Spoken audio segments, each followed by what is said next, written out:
सज्जनों, भागवत जी में प्रथम श्लोक में कहा गया है कि भाग्योदयेन बहुजन्म समर्जितेत सत्संगम चालभते पुरुषो यदा अज्ञान हेतु कृतमोह मदान्धकारेणाशं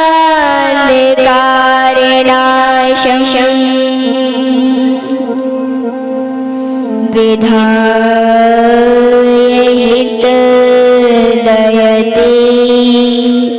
विवेकः।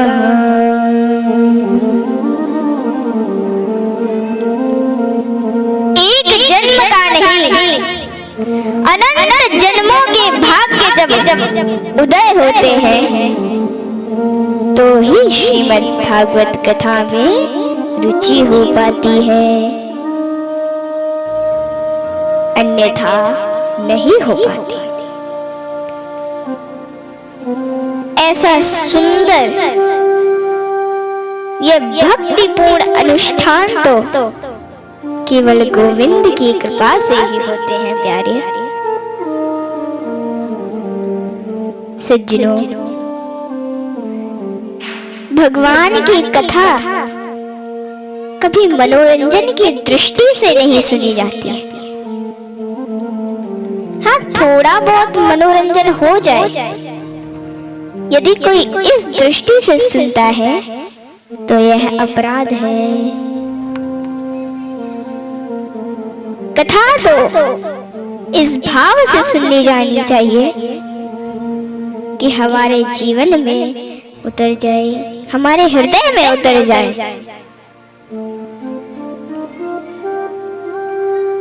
कथा को इस भाव से सुनिए कि हमारे जीवन में परिवर्तन आवे और गोविंद के चरणों में हमारी निष्ठात्मक प्रीति हो। कथा हमेशा इस भाव से श्रवण करनी चाहिए, क्योंकि इस भाव से श्रवण करने वाली श्रीमद् भागवत कथा ही प्रभावी होती है। श्रीमद् भागवत कथा की पद्धति क्या है? क्यों सुनी जाती है भागवत कथा? बताइए। इन बातों का जिसमें विवेचन किया जाए उसे भागवत महात्म्य कहते हैं। बोले वृंदावन बिहारी लाल की जय हो, राधा रानी सरकार की जय हो। कथा श्रवण में श्रीमती निंद्रा देवी कोई व्यवधान ना डाले, इसके लिए हमें भगवान का जयकार अवश्य करना चाहिए। सच्चिदानंद रूपाय विश्वोत्पत्त्यादि हेतवे तापत्रय विनाशाय श्रीकृष्णाय वयं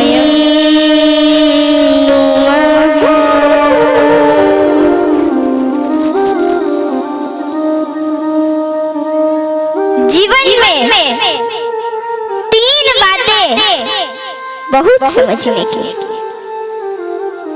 वह तीन बातें क्या है? सत्य, चित, आनंद। सत्य किसे कहते हैं? सत्य कहते हैं अविनाशी को, सत्य कहते हैं अविनाशी को, जो पहले सत्य था, मध्य में सत्य है और अंत में सत्य ही बचेगा।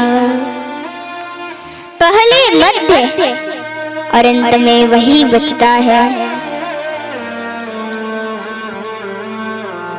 दूसरी बात है चित्त की।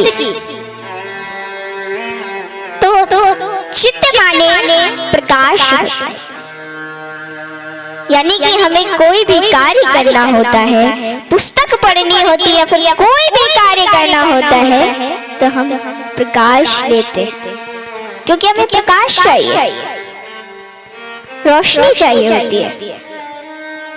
लेकिन परमात्मा को किसी से प्रकाश लेने की जरूरत नहीं है प्यारी। वो स्वयं प्रकाश स्वरूप है, उसे हम चित्त कहते हैं। तीसरी बात है आनंद की। तो आनंद किसे कहते हैं? अच्छा, वो आप लोग बोलेंगे कि महाराज डल्लब के गद्दों पर शयन करने का नाम आनंद है, इसी कमरे में विश्राम करने का नाम आनंद है, अरबों की संपत्ति प्राप्त कर समाज में प्रतिष्ठा पाना आनंद नहीं। आनंद तो अंदर की चीज है, बाहर होता ही नहीं है। आनंद कहते हैं आत्मा के बोध को, आत्मा के ज्ञान को। इसलिए कहते हैं कि आनंद था, आनंद है, आनंद मेरा हो, कब क्या हुआ, कब क्या होगा, इसकी चिंता न करो, इसकी परवाह न करो।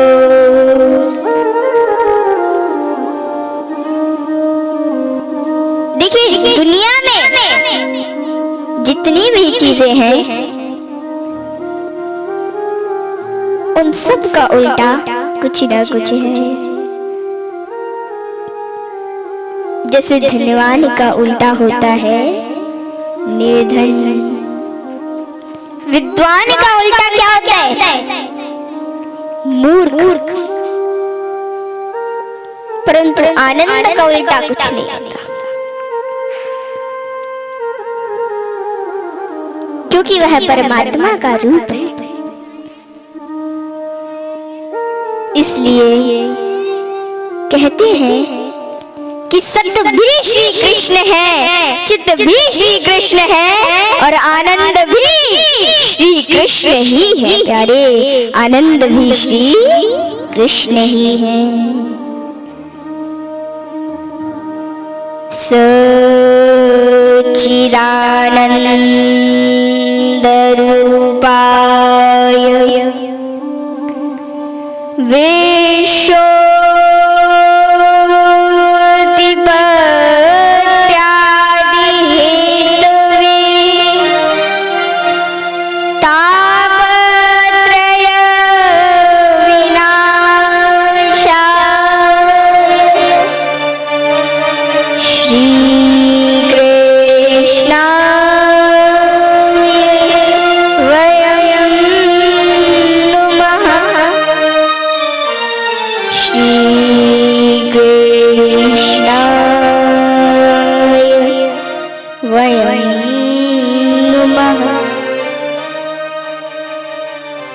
जो विश्व को बनाते हैं उसका पालन करते हैं और उसको लय कर देते हैं। जिनकी कृपा विमलता से ये सारा संसार चलता है, ऐसे श्री कृष्ण को हम प्रणाम करते हैं। जिसमें तीनों प्रकार के तापों को विनष्ट करने की जिसमें शक्ति होती है, ऐसे भगवान श्री कृष्ण को हम प्रणाम करते हैं। बोले श्री कृष्णाय नमः।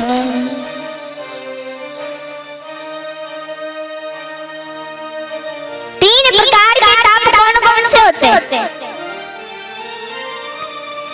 दैहिक, भौतिक ताप,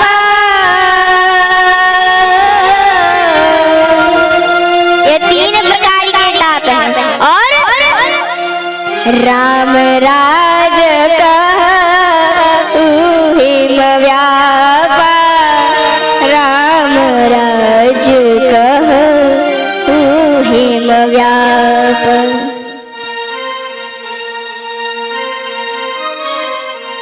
और व्यक्ति को जो कष्ट होते हैं, तो सज्जनों भागवत जी कहते हैं कि कोई तन दुखी, कोई मन दुखी, और कोई धन बिना रहे तो उदास, थोड़े थोड़े सब दुखी,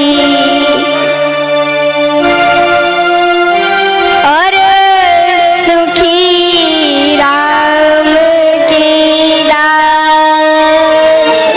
बोले वृंदावन बिहारी लाल की, राधा रानी सरकार की। एक भी व्यक्ति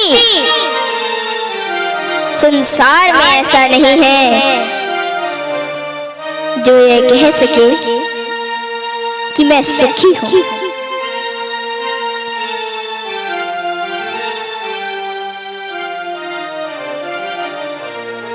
कोई भी व्यक्ति ऐसा नहीं है। अच्छा, आप लोग ये बताइए कि जैसे कि कोई व्यक्ति है, अपने मन में सोचता है, अपने मन में विचार करता है कि अपने बेटे की शादी अच्छे घराने में कराऊंगा और अच्छी घर की बहू लाऊंगा। परंतु होता क्या है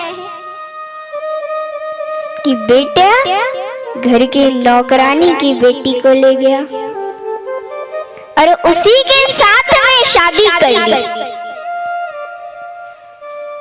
अब पिताजी चाहे कुछ भी कर लो, बेटे ने तो कर ली शादी। अब क्या कहते हैं महाराज कि कभी बेटा नहीं सुनता तो कभी बेटी नहीं सुनती। कभी ऐसा चाहते थे और कभी वैसा चाहते थे। तो ये कौन सा दुख है? इसे कहते हैं तन दुखी और मन दुखी, दोनों दुखी हैं। और सुनिए, कोई धन बिन रहत उदास, मतलब कि यदि कोई मजदूरी कर रहा है, दिन भर मजदूरी करता है, बड़ी बड़ी बिल्डिंगें बनाता है, पुताई करता है, डिस्टेंपर करता है, और शाम को उसको 50 रुपए मजदूरी के मिले, तो आप बताइए महाराज कि बेटे को खिलावे, पत्नी को खिलावे या स्वयं खावे, किसी को भी सुख नहीं है। सुख किसको है? सुख तो केवल भगवान के भजन में है।